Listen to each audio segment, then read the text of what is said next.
Assalamualaikum warahmatullahi wabarakatuh. Bertemu lagi dengan kakak Katari. Oke, untuk pertemuan video kali ini kakak akan bahas persiapan USBN IPA SMP 2020. Oke, kita langsung aja ya deh ke soal nomor 1. Oke, di soal nomor 1 ini disajikan 5 gambar hewan. Kita disuruh untuk mengelompokkannya berdasarkan kekerabatan paling dekat. Ingat, kekerabatan paling dekat berarti yang mempunyai ciri-ciri yang paling banyak. Berarti ciri-cirinya miripnya banyak. Berarti itulah yang kekerabatannya yang paling dekat. Oke, kita lihat aja dulu kira-kira mana ini yang paling dekat. Lihat bentuknya yang paling mirip. Berarti udah ada ya jawabannya ya. Kita simpan dulu. Oke. Kita lihat gambar nomor 1, itu hewannya apa? Yang kakinya banyak, rapat-rapat lagi. Ya. Nomor 1 ini adalah hewan kaki 1000. Yang kedua, dia juga berkaki banyak, tapi lebih jarang-jarang dibandingkan kaki 1000. Ya, ini adalah kelompoknya si kelabang. Nomor 3, ini adalah kelompoknya serangga, jenisnya adalah si jangkrik. 4, ini adalah kelompoknya si udang. Nomor 5, ini adalah gambar dari laba-laba. Kita lihat nih. Ini 1 sampai 5 semuanya adalah kelompok dari filum yang tubuhnya berluas-luas. Ya, itu ada filumnya si arthropoda. Ingat, hewan arthropoda ini ciri khasnya apa deh? Ya, dia memiliki tubuh yang berluas-luas. Ciri khasnya dia adalah hewan berluas-luas. Oke.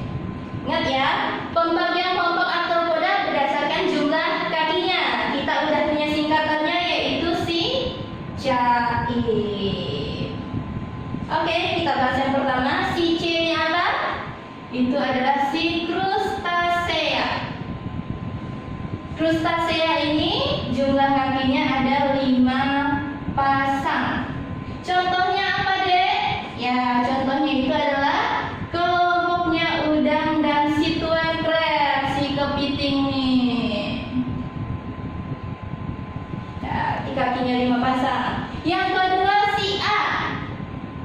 Ini adalah kelompoknya si arachnida.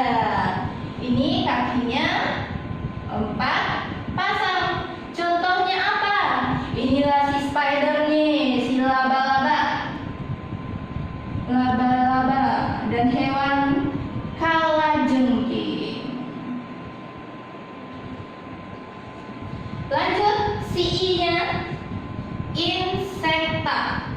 Insekta berarti 5, 4, 3 pasang. Inilah kelompoknya si serangga.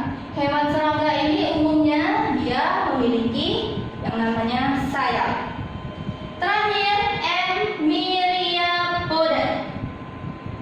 Ini dia yang berkaki banyak. Kakinya banyak, nanti kita bagi jadi 2. Kalau dia di ruas tubuhnya ada 1 pasang kaki, kita kelompokkanlah dia ke kelompok Chilopoda. Kalau di tubuhnya di ruasnya ada 2 pasang kaki per ruasnya, kita sebutlah dia kelompok Diplopoda. Dip 2 pasang.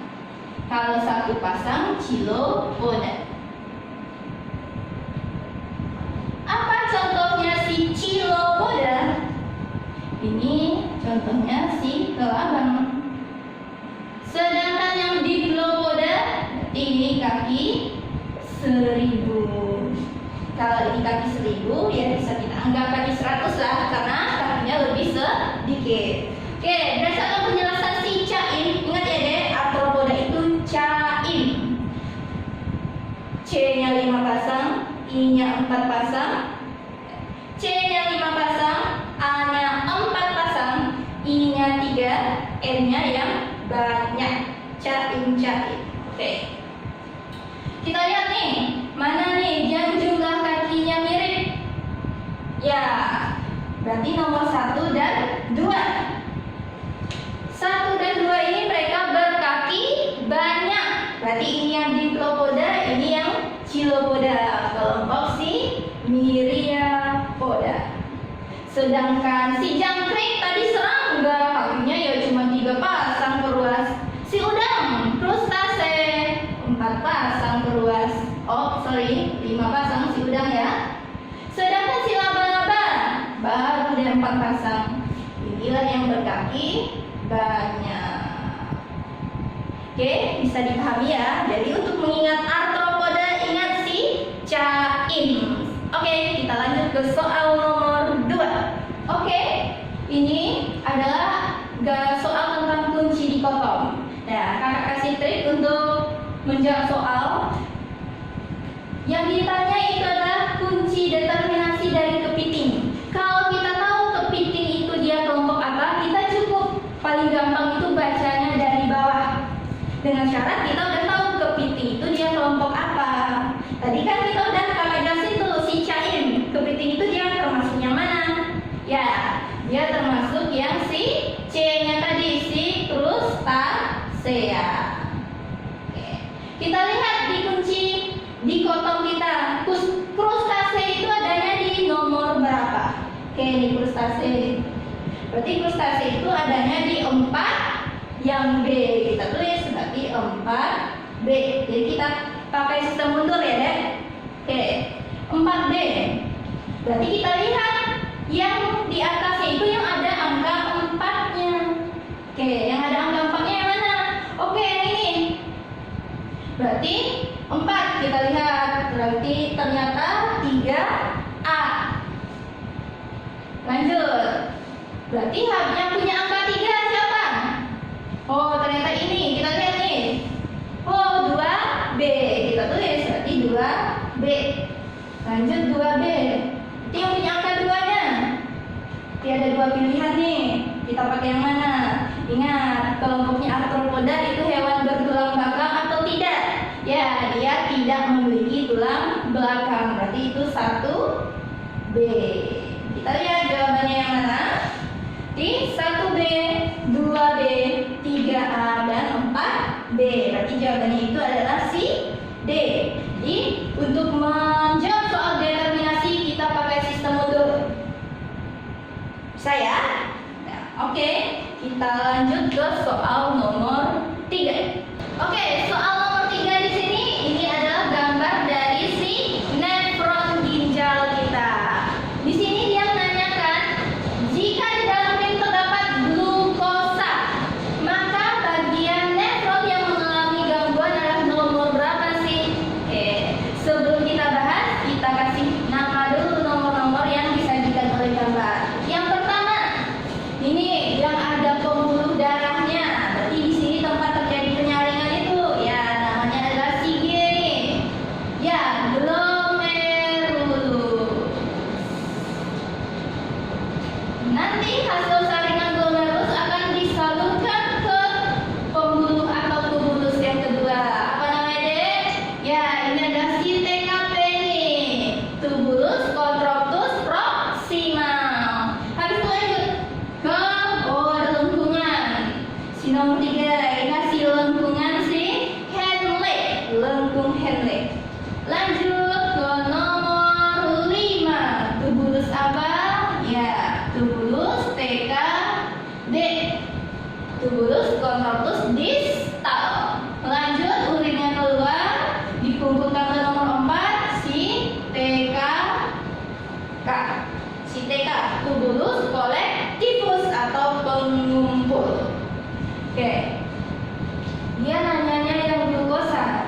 Nah, sebelum ini kita review bentar tentang proses terbentuknya urin. Nah, proses terbentuknya urin itu kan ada 3. Kita singkat dengan FRA. FRA. Jadi yang pertama itu filtrasi. Yang kedua apa, Dek? Reabsorpsi. Yang ketiga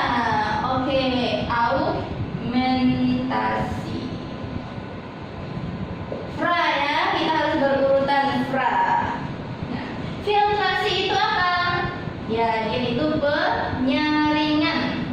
Jadi di sini adalah penyaringan. Apa yang disaring? Dua komponen atau dua zat yang ukuran molekulnya masih besar. Apa itu? Si DP. D-nya apa? Ya, inilah si darah. P-nya apa? Protein.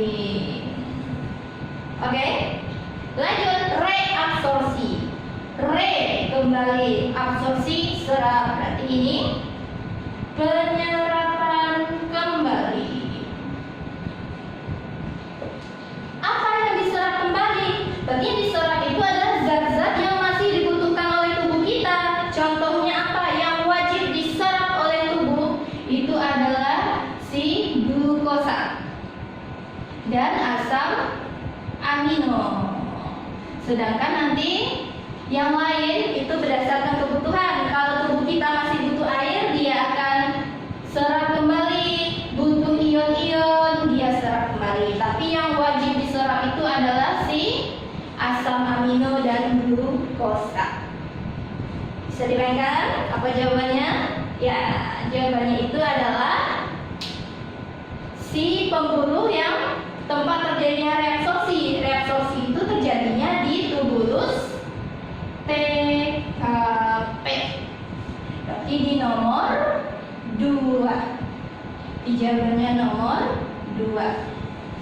Oke, kalau filtrasi berarti yang pertama dong. Berarti terjadinya di glomerulus.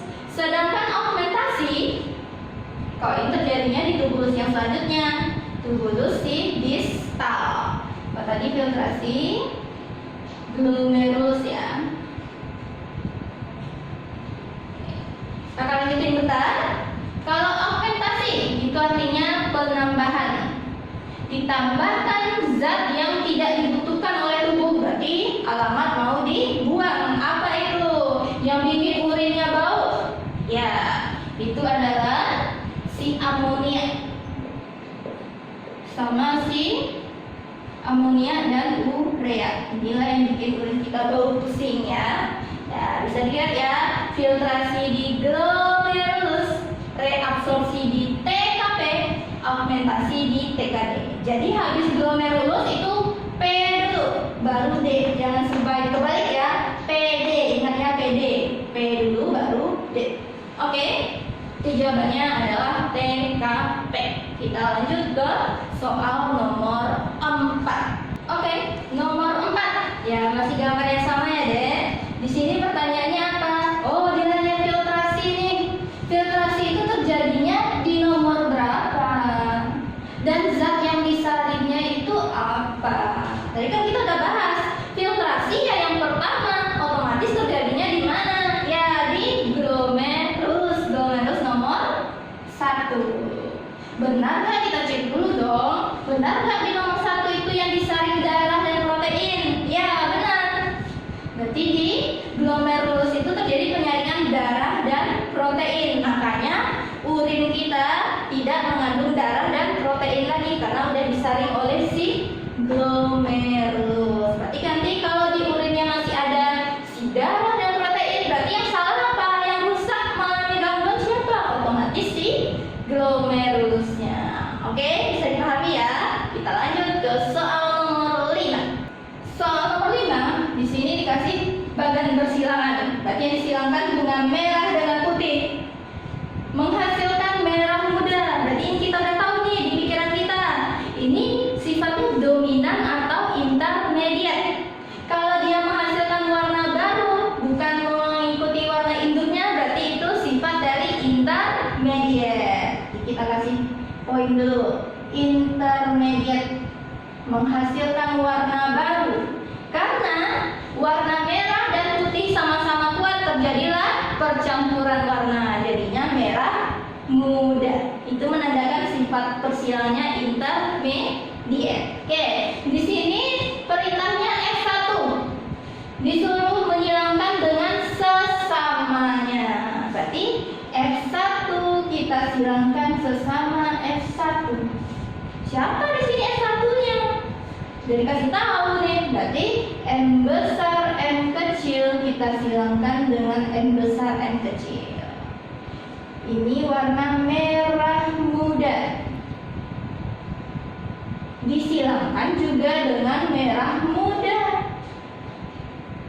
Apa sih kemungkinan nanti anaknya? Merah muda dengan merah muda. Oke, kita buat persilangannya. Ini sebagai parental ya. Langkah kedua kita menentukan si gamet. Berarti ini gametnya ada dua jenis hurufnya, berarti N besar dan N kecil. Otomatis di sini juga N besar dan N kecil. Barulah kita silangkan F2-nya. Kita buat dalam bentuk tabel. Kita salin dulu gamet pertama N besar, N kecil. Yang kedua juga N besar, N kecil. Jadi kita silangkan N besar, N besar. Kalau ini N besar, N kecil. Ini N besar, N kecil. Terakhir N kecil, N kecil.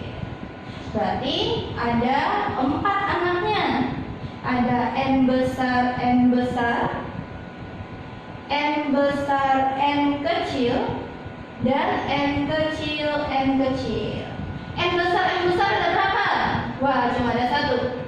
N besar, N kecil 1, 2.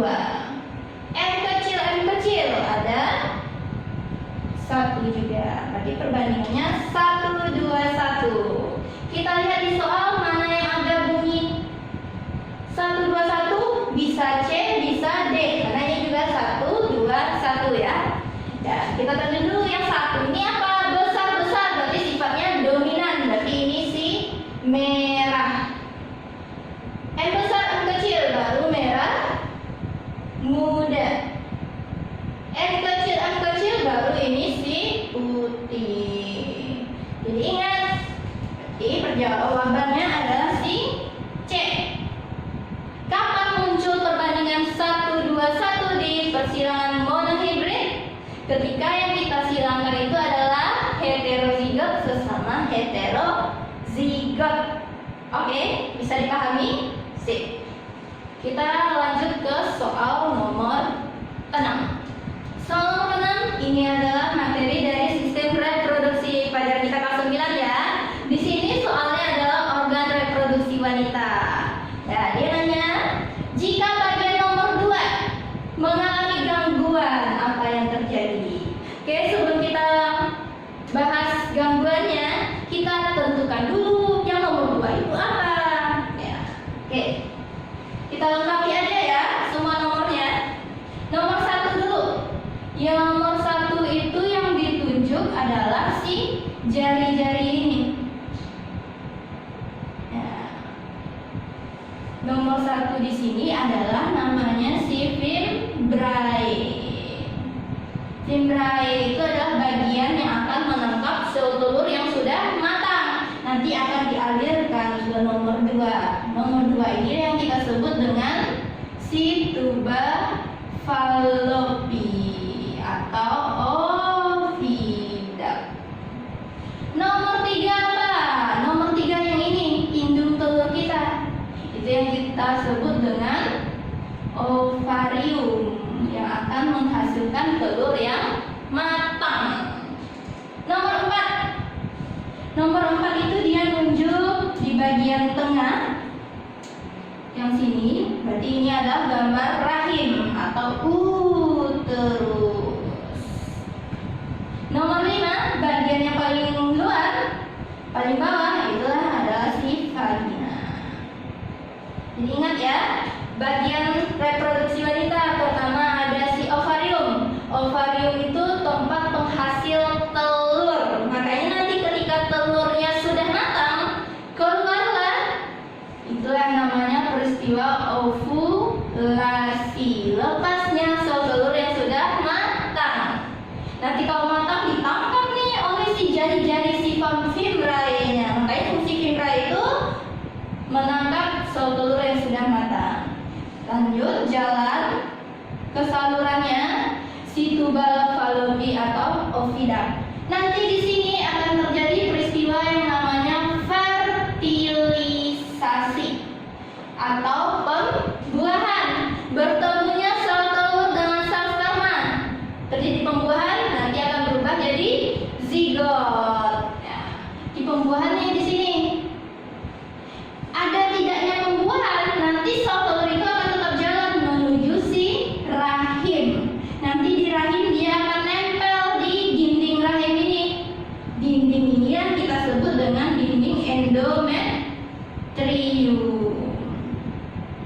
Dinding bagian dalam endo. Nih, sel telur atau zigot. Kalau tidak terjadi tumbuhan, berarti nanti sel telur akan luruh bersama dinding rahim. Itu yang namanya peristiwa menstruasi. Kalau dia dibuahi, berarti nanti akan berkembang jadi janin. Berarti berkembangnya di dalam si rahim. Bagian uterus atau rahim yang berbatasan dengan vagina, yang bagian sini nih, ini yang kita sebut dengan serviks atau leher rahim. Pernah dengar istilah kanker serviks? Berarti itu kanker leher rahim. Bagian bawahnya baru vagina. Oke. Jika nomor 2, tadi nomor 2 itu apa sih? Ya, si tuba falopi mengalami gangguan, apa yang terjadi? Kita lihat. Poin A, mengalami kanker serviks. Serviks aja di leher rahim, nggak mungkin dong. Ini harusnya di bagian serviks, bukan tuba falopi. Nah, yang B, tidak dapat menghasilkan sel ovum. Ovum itu sel telur. Di mana tadi dihasilkan sel telur? Ya, di ovarium. Jadi ini harusnya terjadi gangguan di ovariumnya, bukan tuba falopi. C, sulit terjadi fertilisasi. Benar nggak? Iya, karena tuba falopi itu tempat fertilisasi. Maka ingat, di sini ada F nih, berarti fertilisasi. Oke, jawabannya si C. Kita lihat deh, bayi tidak dapat tumbuh dan berkembang. Di mana tadi perkembangan bayi? Ya, di dalam uterus. Ini kalau uterusnya gangguan, bayinya tidak dapat berkembang. Bisa dipahami ya deh? Oke. Kita lanjut ke soal nomor 7. Nomor 7 itu adalah gambar dari pembelahan meiosis. Berarti ini pembelahan sel ya. Kita lihat di sini dia nanyakan pernyataan yang benar tentang telofase 2. Jadi apa sih yang terjadi saat telofase ini? Nah, sebelum kita jawab, kakak review bentar proses atau tahapan pembelahan selnya, di mana tahapannya itu kita singkat dengan promat. Apa itu promat? Pro-nya itu profase. M-nya apa? Metafase. A-nya apa? Ya, anafase. Berarti terakhir baru si T, telofase. Jadi ingat, promat. Ini harus nurut nih, namanya juga tahapan. Promat. Nah, kita harus tahu ciri khas setiap pembelahan itu apa yang terjadi. Nah, lihat gambar profase dulu, apa sih yang terjadi? Nah, di profase ini kan dia mau persiapan membelah. Makanya di sini benang-benang kromatin.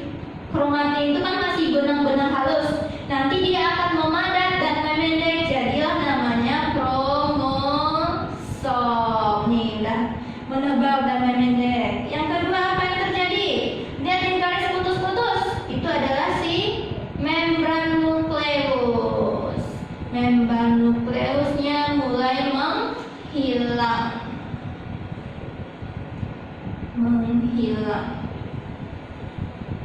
Oke. Terus di sini juga ada benang-benang spindle mulai muncul. Ada benang spindle.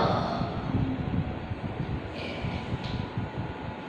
Nah, ini nanti ada sentriolnya juga. Sentriol. Oke. Sentriol. Lanjut ya. Yang metafase, apa ciri khasnya? Kita cukup tahu ciri khasnya aja. Meta, enggak nih. Kromosomnya posisinya di mana nih, Dek? Berada di bidang ekuator, bidang pertengahan pembelahan. Berarti di sini ciri khasnya kromosom berada di bidang ekuator atau bidang pembelahan. Itu ciri khas dari metafase. Lanjut, anafase, apa sih ciri khasnya? Lihat, ini si kromosomnya mulai tertarik menuju kutub yang berlawanan. Satu ke utara, satu lagi ke selatan. Jadi di sini kromosom menuju kutub berlawanan. Itu ciri khas dari anafase. Sedangkan terakhir telo. Telo ini adalah kebalikan dari si profase. Kalau di sini kromatin jadi kromosom, berarti di sini kromosom yang jadi kromatinnya. Terus di sini membran nukleusnya putus-putus, berarti mulai menghilang. Di sini utuh kembali. Ini membran nukleus mulai terbentuk.